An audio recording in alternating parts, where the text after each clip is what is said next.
আশহাদু আল্লা ইলাহা ইল্লাল্লাহু ওয়াহদাহু লা শারীকা লাহু ওয়া আশহাদু আন্না মুহাম্মাদান আবদুহু ওয়া রাসূলুহু আশহাদু আল্লা ইলাহা ইল্লাল্লাহ ওয়া আশহাদু আন্না মুহাম্মাদান আবদুহু ওয়া রাসূলুহু। আমি সাক্ষ্য দিচ্ছি যে আল্লাহ ছাড়া কোনো ইলাহ বা উপাস্য নেই। তিনি এক এবং একক, আর কোনো সঙ্গী নেই। আমি আরো সাক্ষ্য দিচ্ছি যে মুহাম্মদ সাল্লাল্লাহু আলাইহি ওয়াসাল্লাম আল্লাহ তাআলা বান্দা এবং প্রেরিত রাসূল। আলহামদুলিল্লাহ। আশহাদু আল্লা ইলাহা ইল্লাল্লাহু ওয়া আশহাদু আন্না মুহাম্মাদান আবদুহু ওয়া রাসূলুহু। এবার পুরো বিস্তারিত আরো বিশ্বাস করতে হবে সেটা। আমানতু বিল্লাহি ওয়া মালাইকাতিহি ওয়া কুতুবিহি ওয়া রুসুলিহি ওয়াল ইয়াউমিল আখির ওয়াল কদরি খাইরিহি ওয়া শাররিহি মিনাল্লাহি তাআলা ওয়াল বা'থি বা'দাল মাউত। আমি ঈমান এনেছি এবং তার ফেরেশতাদের প্রতি এবং তার নাযিলকৃত কিতাবসমূহের প্রতি এবং তার রাসূলগণের প্রতি এবং কিয়ামতের দিবসের প্রতি এবং তাকদীরের ভালো মন্দ সবকিছু আল্লাহর পক্ষ থেকে হয় এই কথার ঈমান এনেছি এবং ঈমান এনেছি মৃত্যুর পরে আবার পুনর্জন্ম হবে আল্লাহর হুকুমে। এটা আমানতু বিল্লাহি ওয়া মালাইকাতিহি ওয়া কুতুবিহি ওয়া রুসুলিহি ওয়াল ইয়াউমিল আখির ওয়াল কদরি খাইরিহি ওয়া শাররিহি মিনাল্লাহ ওয়াল বা'থি বা'দাল মাউত। আলহামদুলিল্লাহ। রাদিতু বিল্লাহি রাব্বা رضيت بالله ربا وبالإسلام دينا ومحمد نبيا. الحمد لله الحمد لله على الإيمان. আল্লাহ পাক আমাদের ঈমানের নেয়ামত সবাইকে আমরা প্রশংসা করি। আমরা এর জন্য ইস্তেকামত দোয়া করি। ঈমানের উপরে আমাদের দ্বিতীয় কাজ হলো ইস্তেকামত থাকা। ঈমানের উপরে কি থাকা? দৃঢ়তা, ইস্তেকামত সমাজের জন্য আল্লাহ করুন আমরা কাজ ব্যবস্থা কিন্তু বলতে হবে। ঠিক আছে? এই জন্য ইস্তেকামত আল্লাহ তাকে মৃত্যু পর্যন্ত এই ব্যবস্থা প্রদান করুন। আর যেহেতু এই ভালো লাগে তো চাকমা দেখে সাবধান থাকো তার এই পথ দেখতে আমাদের। ঠিক আছে? এখন তোমার কাজ হচ্ছে সলাৎ শিখা। এক নম্বর কাজ তোমরা শিখে নিবে। ঠিক আছে? সলাৎ শিখে নিবে। এরপরে সলাতের জন্য কেরাত দরকার, প্রয়োজনে কেরাত সূরা ফাতিহা শিখে নিতে হবে। তালিমুল ইসলাম হচ্ছে যে কোনো রসুলের জন্য একটা সিলেবাস তালিমুল ইসলাম। ঠিক আছে? তালিমুল ইসলাম এটা কিনে দিয়ে দিতে হয়। আর আমি জানি না তার পারিবারিক অবস্থা কি, অর্থনৈতিক অবস্থা কি। আমরা সবাই তার পক্ষে থাকবেন, সমাজে আর্থিক আমরা সাপোর্ট দিব। আজকে পেয়ে এসে আমার ভাই, আমরা তার ভাই সমাজে তার জন্য একটা বিয়ের ব্যবস্থা করবেন সবাই। ঠিক আছে? ওনারা বলে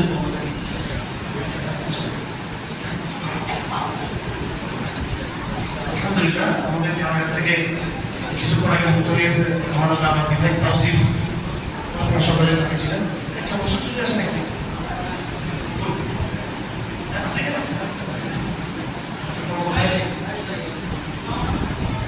ভাই ভাই সবাই তাকবীর দেন, লিল্লাহি তাকবীর, লিল্লাহি তাকবীর, তাকবীর। সবাই মুর্শিদ চৌধুরীকে অত্যন্ত সর্বোত্তম সম্মান দিয়ে তাকে স্বাগত জানান। সবাই তার সাথে স্বাগত করেন, সবাই সিঙ্গার সাথে সর্বোত্তম সম্মান পাওয়ার জন্য আমাদের চট্টগ্রাম শহর সবচেয়ে বেশি তিনি তাকে দিয়েছেন যে ওনাকে স্টেজের দিকে নিয়ে আসেন এবং সামনের দিকে নিয়ে আসেন। মাশাআল্লাহ আমাদের তাওসিফ এই মতো কাশিমপুর বের হয়েছে, আপনাদের সবাইকে সালাম দিচ্ছে। তাওসিফ তুমি একটু বড় একটা সালাম দাও, যে সালাম দাও আমরা দিচ্ছি।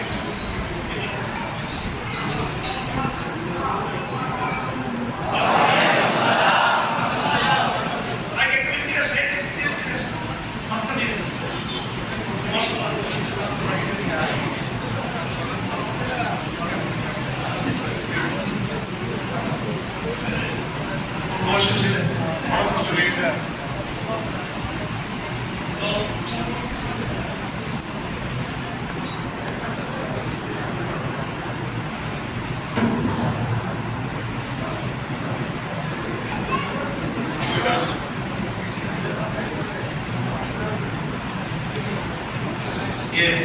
এটা বসো না, এই বলতেছিলাম ভাই এই মুসলিম ভাইয়ের জন্য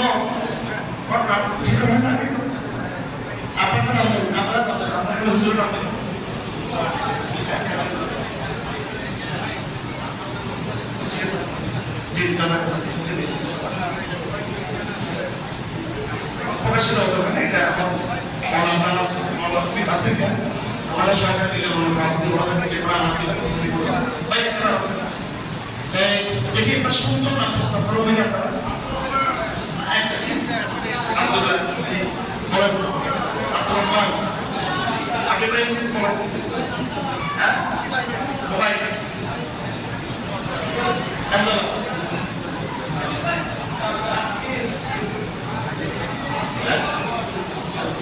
তো ভাষা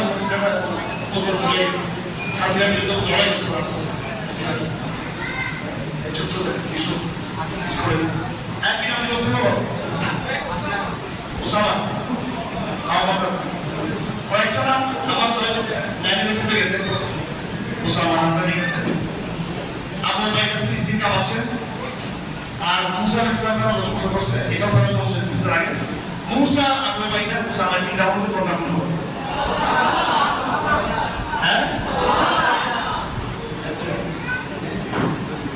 আপাতত নিরাপত্তা জনিত কারণে ওসামা আমরা না দিয়ে তার জন্য আমাদের নিরাপত্তা আমরা একটু পরোয়া করি না। যেহেতু সে মুসলিম আগে থাকবে একজন মুসলিম আবার এরপরে আমরা আবু ওবাইদা নামটা রাখতে কি বলে বিষয় আবু ওবাইদা যিনি প্রথম পরিস্থিতি বিজয় করেছেন ঠিক আছে আলহামদুলিল্লাহ।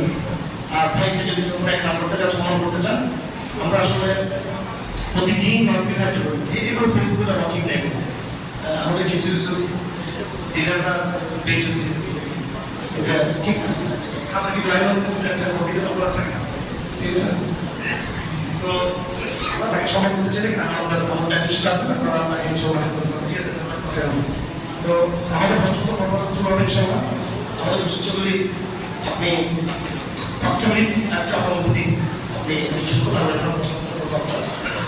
ভাই আপনার ছিলেন তো সবাই নাকি আসলে একটা বড় গেম হয়ে গেছে আমাদের 21, 22, 24 সাল বিগত 3-4 বছরে আমাদের অনেক ভাইয়েরা আমরা বাংলাদেশ থেকে বিভিন্ন জায়গায় কর্মব্যস্ততার কারণে তারা চলে গেছেন এখান থেকে। এখন নতুন একটা প্রজন্ম তৈরি হয়েছে আলহামদুলিল্লাহ। আপনি কিন্তু একটা জাগরণ দেখবেন কিন্তু কেন যেটা আপনি যখন দেখে গেছেন তার চেয়ে দ্বিগুণ জাগরণ এখন দেখবেন। আমি শেখ জসিমুদ্দিন রহমানী হামিদুল্লাহকে তার আগে যখন দেখা হয়েছিল কাশিমপুরে তাকে আমি চিঠি দিয়ে জানিয়েছিলাম যে শেখ আপনাকে মুক্ত করলে নতুন একটা বাংলাদেশ দেখতে পারবেন। শুনে বলছেন কি আসলে আমরা আসলে আপনি এটা নতুন বাংলাদেশ দেখতে পাবেন। তো উনি এখন তো সত্যিকার একটা নতুন বাংলাদেশ দেখতে পাচ্ছেন। তবে অনেকে মন খারাপ উনি কেন মাথা ভেঙে দিচ্ছে না, কেন সম্পত্তি ভেঙে দিচ্ছে না, এবং এর মধ্যে কেন এটা আমরা বুঝি আবার যাই হোক একটু আবেগে নিতে করতে হবে। আমাদের বিশেষ চৌধুরীকে আমরা অনেক কষ্ট পেয়েছেন।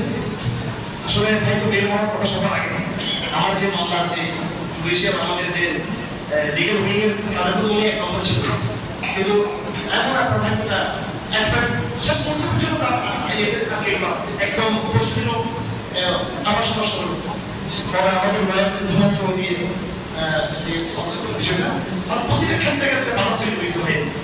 তো এটার জন্য যে আমি সবচেয়ে যে লোকটা সরল থাকে তার উপর কিন্তু বিপদ বেশি আসে আমি দেখছি। সবচেয়ে যে যত বছর মুখোশ হবে যত বেশি তার ক্ষমতা পুরস্কার থাকবে তার উপর কিন্তু মুসিবত বেশি আসে। তো উনি বাইরে প্রধান 2 বছর আমার আগে বের হলো, কিন্তু সময় পরে বের হলো চঞ্চল কারাগারে প্রায় আমাদের সব সাথীদের বেরিয়ে দিল আমার আসামিরা আমাদের আলহামদুলিল্লাহ। তো আমি যেটা বলতে চাই বিগত 3 বছরে আপনারা অনেক বলবেন আছে আমাদের উপরে থাকবেন, আমাদের মামলা পর্যন্ত ছিল না, কিন্তু ভারত থেকে কিছু প্রসঙ্গ বিভিন্ন সমস্যা তৈরি হয়েছিল আমাদের ভিতরে বারবার আমার কিছু বিষয় আমরা বলেছিলাম না, আমরা কিছু মিসগাইড হয়েছিলাম আমাদের কিছু ব্যক্তি এবং কিছু পরিবেশের কারণে, যার কারণে আমাদের ক্ষমতা থাকা সত্ত্বেও ভাইয়ের জামিন অনেক দেরি হয়ে গেল। আপনি আমাদের খবর দেবেন সদর ক্ষমতা আছি। আমার আগে বসে চৌধুরীকে আমরা 10 শক্তিশালী বসে চৌধুরী দেখতে চাই, দেখতে পাই, দেখতে চাই আমরা ইনশাআল্লাহ। আর আমরা আপনাকে কিছু দিতে পারি এটা একটা জাগরণ আপনাকে দিব ইনশাআল্লাহ। আপনি একটা নতুন জাগরণ পাবেন, এই কাপড় আপনি ইনশাআল্লাহ দেখতে দেবেন। আপনি ভাই থেকে আমরা দিলেন প্রতিষ্ঠিত দরকার আছে না? আসসালামু আলাইকুম ওয়া রাহমাতুল্লাহি ওয়া বারাকাতুহু। আসলে যে সম্মানটা আমাকে দিয়েছে এটা উপযুক্ত কিন্তু আমি না। আমি আপনাদের অনেকের চেয়ে অনেক গুণাগার বান্দা। আমি নিজে উদ্বিগ্ন হচ্ছি, বলতে পারতেছি না শাইখ আমাকে কোথাতে কোথায় নিয়ে যাচ্ছেন, কেন সম্মান দিচ্ছেন। আমি আসলে সম্মান পাওয়ার না, আমার ইমান একটা না আপনাদের মতো। তো একটা কথা বলবো ভাই, যেটা কারাগারের থেকে বুঝেছি সেটা হলো যে ফ্যান্টাসি জোন। শাইখ বারবার বলতো অনলাইন ফ্যান্টাসি জোন, অনলাইনের মধ্যে একটা আলাদা একটা দুনিয়ায় নিজেদের মধ্যে মানে সীমাবদ্ধ থাকা এবং বাহিরের অফলাইন দুনিয়া থেকে সম্পূর্ণ গাফেল থাকা, অনলাইনে দাওয়াত দেওয়া অথচ নিজের ঘরের ভিতরে ভাই বোন পাড়া প্রতিবেশী তাদের দাওয়াত না দেওয়া, তাদের প্রতি আপনাদের মানে গাফেল থাকা, এটা ভাই আপনারা এগুলোর জন্য জিজ্ঞাসা করা হবে, এগুলোর জন্য অবশ্যই আপনারা জিজ্ঞাসা করা হবে। কারণ আপনাদের উপর আপনাদের যারা আহেল আছে, যারা পাশের আছে, তাদের হক বেশি নাকি বাহিরের হক বেশি। সুতরাং আমরা যা বুঝেছি দিন সম্পর্কে, যা জেনেছি দিন সম্পর্কে, আগে আমরা ঘর থেকে শুরু করি এবং সেটা নম্র ভদ্রভাবে যে যে ভাষায় বুঝে। আমি 2017 সালে দিনে ফিরেছি। 1986 সালে জন্ম আমার। শাইখের সাথে তখন একদম কাকতালীয় ভাবে দেখা এবং অন্যরকম একটা সম্পর্ক। হঠাৎ শাইখ যা আমার জন্য করছেন, উনি আমার কাছ থেকে আবার ক্ষমা চাচ্ছেন, আমি ওনার কাছ থেকে ক্ষমা চাচ্ছি যে শাইখ অনেক সময় অনেক কথা বলেছি আপনাকে, আমি আন্তরিকভাবে দুঃখিত। আপনি যা করছেন আমার বাবাও তা করেন আমার জন্য। আপনারা শাইখ উনি আমার বাবা বলেন, ভাই বলেন, আমি আমার বাবার একমাত্র ছেলে। আমার বাবা আমার জন্য কিছু করেনি, আমার কিছু জন্য কিছু করেনি। আমার শাইখ যা করেছেন আল্লাহ তাকে উত্তম জাযা দান করুক। আমি এই দুনিয়ায় কিছু দিতে পারবো না, তবে আপনার কাছে এটাই যে মজলুম হিসেবে আমার যা আল্লাহ পাক দিবেন আমাকে, ওগুলো হাজার লক্ষ কোটি বাড়িয়ে আমার শাইখকে, এটাই আমি চাই। আর আপনাদের আরেকটা কারাগারের মধ্যে যেটা দেখছি, আমাদের বাংলাদেশে একদম যদি দাওয়াতি কাজ শুরু করতে হয় একদম গোড়া থেকে শুরু করতে হবে। অর্থাৎ অবহেলিত প্রান্তিক জনগোষ্ঠী, রিক্সা চালক, ভ্যান গাড়ি চালক, বস্তিবাসী, ওদেরকে ওরা একদম গাফেল, এমন গাফেল ওজু ভাঙার কারণ জানে না। আমাকে এসে বলছে, আমি বের হওয়ার 2-1 দিন আগে আমার বাড়ি আমি করার সময় একজন এসে বলছে, ভাইয়া আমি প্রস্তাব করছি অজু করতে হবে। চিন্তা করে দেখেন, তাকে বললেন যে প্রস্তাব করলে অজু করতে হবে, এমনকি বায়ু ভর্তি যদি বাতাস বেরোয় অজু করতে হবে। ও বললো কেন? আমি প্রস্তাব ইচ্ছে কিন্তু করছি, বায়ু ভর্তি তো আমি বাতাস ইচ্ছে কিন্তু এই কেন অজু ভাঙবে না? চিন্তা করে দেখেন, একদম ছোট খাটো মাস আলাদা জানেন না। এগুলো ওরা আমাদের উপর হকদার।